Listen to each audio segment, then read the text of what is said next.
Bonjour à tous, j'espère que vous allez bien, moi ça va super et on se retrouve aujourd'hui pour une nouvelle vidéo sur Rainbow Six Siege. Et aujourd'hui, comme vous avez très bien pu le voir dans le titre, nous allons parler des assaillants, des attaquants de Rainbow Six Siege. Alors oui, dans la vidéo, c'est une game entière. Je suis en compagnie de Illumina, que vous pouvez voir donc dans la vidéo, bien sûr, ça paraît logique, vous pouvez aussi l'entendre. Normalement, je ne sais pas si j'aurais coupé le son ou pas. En tout cas, il est avec moi dans la vidéo. Nous allons parler des assaillants, mais dans la game, il y aura aussi des défenseurs. Mais on ne les calcule pas pour l'instant. Nous, ce qui nous intéresse dans cette vidéo, c'est les agents d'attaque. Et donc, sans plus tarder, on commence par les premiers critères de chaque agent. Il faut savoir que dans les agents d'attaque, comme dans les agents de défense, il y a des catégories différentes d'agents. Or, les catégories de pays, d'unités spéciales, du style le SWAT, le GIGN, les Spetsnaz, le GSG9, le SAS, la GTF, les Navy, les BOP, les SAT, enfin bref, vous avez compris, on ne parle pas de ça, on parle de leurs caractéristiques personnelles. Si c'est des agents lourds, légers ou polyvalents. Polyvalents, j'appelle ceux qui sont moyens, donc mi-lourds, enfin qui sont à 2 partout quoi. Ils n'ont pas un truc à 3, ils sont à 2 et 2, donc 2 de protection, 2 de défense, 2 de protection et 2 de vitesse. Donc pour ceux qui ne savent pas encore, je vais expliquer un peu ce système. Tous les agents de Rainbow Six possèdent des stats. Des stats qui ne sont pas forcément beaucoup poussées. On va dire qu'ils ont des protections et de la vitesse. Il y a des agents comme H, Capitao, Ibana et IQ qui sont en 1-3. Donc 1 de protection et 3 de vitesse. Donc ils sont des agents très rapides mais très faciles à tuer. A l'inverse, il y a des agents qui sont 3-1. Très lourds mais très difficiles à tuer. Ils sont lents mais ils sont plus résistants. Du style montagne, blitz. Blackbeard est considéré comme un 3-1 quand il a mis son pare-brise à l'avant, mais bon, de base Blackbeard il est intermédiaire. Et après il y a les agents intermédiaires du style Blackbeard quand il a pas ses trucs, ou Slade et Thatcher, qui sont ou Twitch aussi, ou Glaz, qui sont des agents donc, qui sont pas forcément légers, qui sont pas forcément lourds, mais qui ont une bonne protection, qui sont pas forcément ultra rapides, qui ont une vitesse on va dire normale. Et du coup c'est ces agents là qui vont on va dire être eux polyvalents. Les agents lourds vont vraiment avoir un rôle de tank et les agents légers vont vraiment avoir un rôle de rush. Alors on va partir sur les explications de chaque style de jeu, on va pas partir dans chaque agent, on va en parler de quelques-uns, on va faire des généralités, mais vous allez comprendre dans la vidéo. Les agents légers. Donc, comme je l'ai dit, normalement vous allez voir sur l'écran s'afficher les agents légers. Il y aura H, Capitao, IQ et Ibana, sauf si j'en oublie, mais ils seront normalement sur la vidéo à ce moment-là. Ces agents-là sont des agents de push. C'est des agents qui vont rentrer la plupart du temps en premier ou en deuxième. Je m'explique. Ils vont rentrer en premier car ils sont les plus rapides, donc c'est eux qui peuvent aller vite. C'est eux qui vont récupérer les otages, quand on est en mode otage. C'est eux qui vont pouvoir faire des retakes et tout ça sur objectif parce que c'est eux qui courent le plus vite. Pour l'instant, on les laisse de côté et on va parler des agents lourds. Les agents lourds sont donc, comme je l'ai dit, Blitz, Montagne, je sais pas si j'en oublie, comme pour les agents légers, ils seront affichés sur votre écran. Les agents lourds, eux, sont des agents tank. Ça va être ceux qui vont passer la plupart du temps devant. Vous avez un montagne, le montagne va passer en tête, ça c'est sûr. Vous avez un blitz, il va passer en tête. Ils vont prendre les dégâts pour vous dans leur bouclier. Et derrière, ils vont faire et vous allez faire les kills derrière. Un conseil, le Blackbeard montagne est très cheaté, comme le H montagne est très cheaté aussi. Hein. Un H montagne, le montagne qui passe devant, la H qui court un peu partout derrière, c'est vraiment pas mal. Hein. Ça fait du dégât. Donc voilà, les agents lourds, souvent passés devant, très utile le montagne en sécu de zone. Il déploie son bouclier, il se met sur la zone, le reste des agents le protège et tout ça. Lui, il fait le taf, il peut pas trop se faire tuer à part par des C4 ou des grenades à impact. Vraiment pas mal le montagne pour faire des percées. Même avec de l'otage, le montagne souvent utile pour avancer, bloquer les coups ennemis, pour prendre des informations sur des fenêtres ou quoi. Hyper utile. Et nous en venons à parler des agents intermédiaires, les agents moyens, les 2-2 comme on pourrait dire aussi. Donc là, on va pas tous les citer parce qu'il y en a quand même plus que le reste, je crois. On va les mettre en photo. Dans tous les cas, il y a Twitch, Glaz, Slade, Thatcher, Termite, je crois, je sais plus Thermite, Blackbeard. Enfin bref, vous aurez les images qui apparaîtront à l'écran. Donc voilà, les agents donc, intermédiaires, donc les 2-2 ou les moyens, vous appelez ça comme vous voulez. Ces agents-là sont des personnages qui vont être relativement tempo. Ça va être entre les deux. Ça veut dire que vous allez les retrouver à tenir des lignes sur des fenêtres ou quoi. Ils vont laisser passer les persos lourds, les persos légers. Dès qu'une salle est clear ou quoi, ils vont rentrer derrière et ils vont pouvoir prendre des lignes. Vous n'allez pas rush avec un perso léger, enfin avec un perso intermédiaire. Mis à part Buck, qui je crois est un perso intermédiaire ou léger, je sais plus pour Buck, je crois qu'il est intermédiaire. Dans tous les cas, vous avez vu les photos, mais dans tout cas, Buck, même intermédiaire, dans tous les cas, Buck peut rush parce qu'il a le pompe et qu'il a des capacités qui lui permettent de faire ça. Mais sinon, un perso intermédiaire du style Glaze ou Twitch ne va pas rush. Il va prendre le temps avec son drone de faire des tempos de zone et tout ça, le Glaze avec son viseur, faire des tempos de zone pendant que les persos légers, eux, avancent devant pour libérer l'accès. Pendant que les persos intermédiaires sont là avec les persos lourds devant. Les persos lourds, il n'y en a pas souvent dans les games, on verra beaucoup plus de persos intermédiaires et légers. Donc du coup, c'est les légers en tête et les intermédiaires qui couvrent les lignes arrière. C'est la plupart du temps comme ça que ça fonctionne. On n'est pas obligé de faire ça dans ce sens-là, on peut le faire autrement. Hein. C'est pas un truc qui est ancré, qui ne doit pas changer, c'est une façon de faire qui est vachement modifiable. C'est un peu chacun à sa guise, vous voyez. Mais un truc comme ça, c'est que les persos qui vont être intermédiaires, ils ont vraiment plus de mal à courir ou quoi, à faire des décales comparé aux persos légers. Donc il faut vraiment adapter en fonction du perso qu'on joue. Et c'est là que vient l'importance de savoir quel style on préfère. Si on préfère un peu rusher, un peu aller fort dans le tas, ou si on préfère plutôt être là à tempo, hop, je prends la ligne, je clear la zone, il n'y a personne, j'avance, je reclear la zone, il n'y a personne, j'avance, pour bien nettoyer au fur et à mesure les étapes. Et donc du coup, là nous allons parler un petit peu du plus poussé, donc de plusieurs strates qu'on peut faire avec des persos légers, lourds et intermédiaires. Ce qu'il faut savoir déjà, et on en parlera dans la vidéo défense, c'est que... excusez-moi, j'ai un message. Ce qu'il faut savoir déjà, c'est que dans une game, la plupart du temps, vous allez avoir des roamers. On en parlera en défense de leur rôle qui est assez important dans une partie. Mais les roamers, il faut les nettoyer. Donc on en avait déjà parlé dans la vidéo précédente, hein, j'en avais déjà un peu expliqué ce qu'ils faisaient les roamers. Le but c'est que les roamers, il faut que vous les nettoyez. La plupart du temps, c'est bien de faire un peu de binôme. Quand vous allez être en attaque, vous allez remarquer, le mieux n'est pas de se promener seul. Vous êtes 5, vous faites un binôme, un trinôme, vous vous promenez comme ça peut être plutôt intéressant. C'est vraiment pas mal, tu vois. Après, vous n'êtes pas obligé de faire comme ça, vous pouvez rester tous en équipe, vous pouvez séparer. Mais ce qu'il faut faire avant tout, c'est qu'il y ait quelqu'un qui check le back pour protéger des roamers. Parce que si vous attaquez objectif à 4, que vous avancez tous sur l'objet, les roamers, eux, ils vont se faire un plaisir de vous descendre, de vous contourner, et hop, ils vous tuent par derrière. Pour ça qu'il faut vraiment un mec qui tient le back. Donc la plupart du temps, je conseille un perso intermédiaire pour check le back. Du style une Twitch ou peut-être pas un Glaze, mais une Twitch ou un Blackbeard, c'est très bien pour check un back.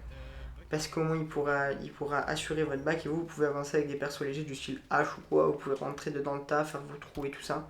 C'est vraiment pas mal. Donc du coup, ça c'est une façon de le faire. Après il y a une autre façon qui est d'aller chercher le roamer. Vous prenez deux persos du style un Twitch et une hache. Vous envoyez le drone Twitch devant la hache. Le drone Twitch va faire un peu le tour des salles, quoi. Vous allez droner les salles supérieures et tout ça. La hache va suivre le drone avec un peu de distance parce qu'il ne faut pas rester trop près du drone.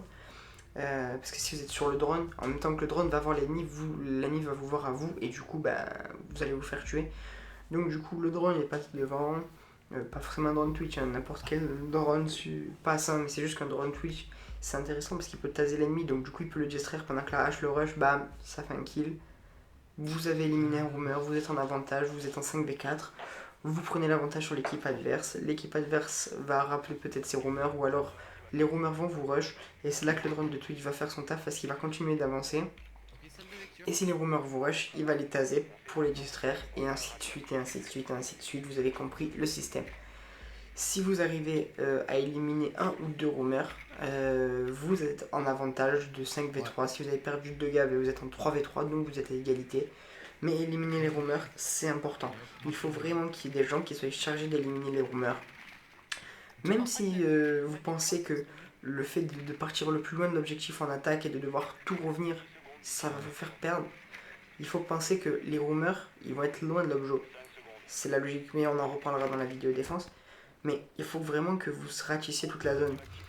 Il va y en avoir 3 par exemple qui vont attaquer l'objectif, 2 qui vont faire le tour de la map entière à la charge des roamers et qui vont redescendre au fur et à mesure. Mais ceux qui sont 3, sur les 3, il y en a 2 qui regardent le site et un qui check le back. Parce que s'il y en a personne qui check le back, les autres ils sont 2. Mais la map est grande, il y a plusieurs escaliers et tout.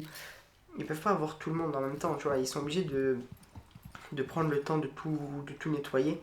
Et du coup, le roamer, ça dépend où il était situé. Il peut être revenu derrière vous. Et si vous êtes 3 à checker l'objectif, là vous mourrez tous. Et là, oui, les 2 qui sont partis loin, ça peut vous faire perdre. Parce que le temps qu'ils reviennent, ils vont devoir peut-être courir. Si vous avez un roamer qui est là, il va peut-être savoir où ils sont. Ça passe pas bien. Donc du coup, là vous voyez, regardez, hop, dans la vidéo, on voit le système que je disais. Donc le montagne qui passe devant, donc c'était Illumina. Moi, le H derrière qui fait le kill. Ça, c'est le système de nettoyage de roamer que je vous disais tout à l'heure. Le perso lourd avec le perso léger. Ça marche très bien. Là, vous voyez, regardez, j'attends montagne. Montagne passe devant moi. Il va clear ici. Bon, il n'avait pas bien clear parce qu'il y en avait un sur la gauche, la droite. Voilà, mais on n'était pas censé savoir qu'il était là. La montagne descend. Il prend vraiment les objectifs. D'ailleurs, Illumina est un très très bon support. Il joue très très bien montagne. Il nous a fait gagner beaucoup de parties grâce à son montagne. Donc voilà, vraiment vous avez vu le système comme on a fait sur le Bandit, voilà c'est exactement ce que je vous disais avec le montagne et le H. Donc un perso lourd, un perso léger, moi je bouge derrière le montagne, l'autre est bloqué par le montagne donc ça bloque sa vision, il peut pas vraiment me choper. Si moi je bouge derrière, à part par un coup de chance, il a très très peu de chance de pouvoir me tuer. Donc voilà, c'était vraiment ça le système que je voulais parler. Donc voilà, au niveau de ce que je disais, après ça reste une façon de voir, une façon de jouer. Mais vraiment un conseil, n'hésitez pas à avoir des persos lourds, des persos légers, des persos intermédiaires dans les équipes. C'est vraiment, il faut avoir une polyvalence un peu. Si vous avez si vous avez trop de persos légers ou trop de persos lourds, vous n'allez pas vraiment vous en sortir, quoi. Ça risque d'être plutôt chaud pour vous. Enfin voilà. Bon, et du coup, les amis, on va partir donc sur les persos défense, sachant qu'on a encore un petit peu de temps donc, devant nous. J'avais mal géré le temps, donc du coup, voilà, on va partir sur les persos défense. Donc les persos défense, même principe que les persos attaque, il y a des persos lourds, des persos légers, des persos intermédiaires. Les personnages légers, donc de mémoire, il y a Caveira, Pulse, Jagger, Bandit. Dans tous les cas, vous avez des petites images qui s'affichent. Les persos intermédiaires, on a Valkyrie en perso intermédiaire. On a qui d'autre? Je crois que c'est tout. Non, il y a Mute et Smoke aussi qui sont des persos intermédiaires. Et après les persos lourds, donc c'est Rook, Capcan, Tachanka, Doc. Il y a qui d'autre qui est lourd? Et Echo aussi, Echo il est lourd. Et c'est tout. Ah oui, dans les persos légers, je crois qu'il y a Frost, ou Frost elle est intermédiaire, je sais plus. Frost, je sais plus trop ce qu'elle est, enfin dans le cas, je vous aurais mis les petites images qui s'affichent. Même principe donc pour la défense, il y a différentes façons de gérer sa défense, avec des persos lourds, des persos légers, des persos intermédiaires. Moi dans la défense je joue plutôt Valkyrie, donc qui est un perso intermédiaire, avec lequel du coup en défense on peut roam et défendre le site, donc c'est vraiment mitigé. Je conseille plus quand on est avec des persos intermédiaires de défendre le site, ou de faire un roaming, ça se dit pas, mais vous savez très bien que j'ai inventé ce mot, un roaming autour de l'objet. Voilà, de pas trop partir loin, de laisser vraiment les zones larges à du Caveira, du Pulse, du Jagger, du Bandit, tout ça. Les laisser vraiment eux faire leur taf extérieur et tout ça, vous les laissez roam, vous les laissez faire leur vie. Mais avec des personnes intermédiaires, comme moi je joue Valkyrie, vraiment essayer de rester, vous voyez, regardez, j'essaie de rester pas trop loin de l'objectif, vous voyez, je m'en vais pas trop loin, ou je reste carrément sur site. Les persos lourds du style Rock et Doc, vraiment gardez-les sur site. Ça me fait vraiment, je vais pas vous mentir, ça me fait chier, ça me rend fou de voir des mecs en perso lourd qui roulent. Vraiment, c'est insupportable. Mais vraiment. Parce que vous êtes là, les persos lourds, il faut savoir un truc, ce que j'ai pas précisé tout à l'heure, c'est qu'ils font plus de bruit. les persos légers sont les plus silencieux. Plus vous êtes lourd, plus vous faites du bruit. Ça paraît logique.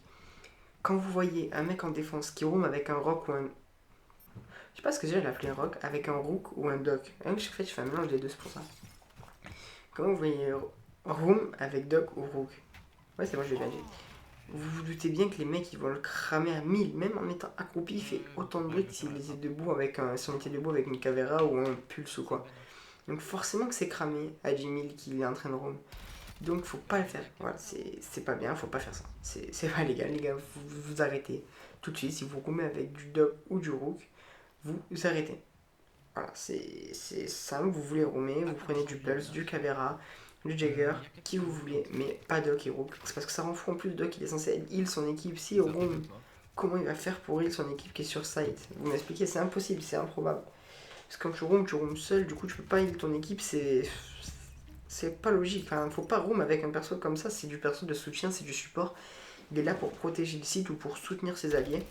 Donc voilà, pas de room pour ces persos là. C'est vraiment catégorique, hein, les gars, c'est...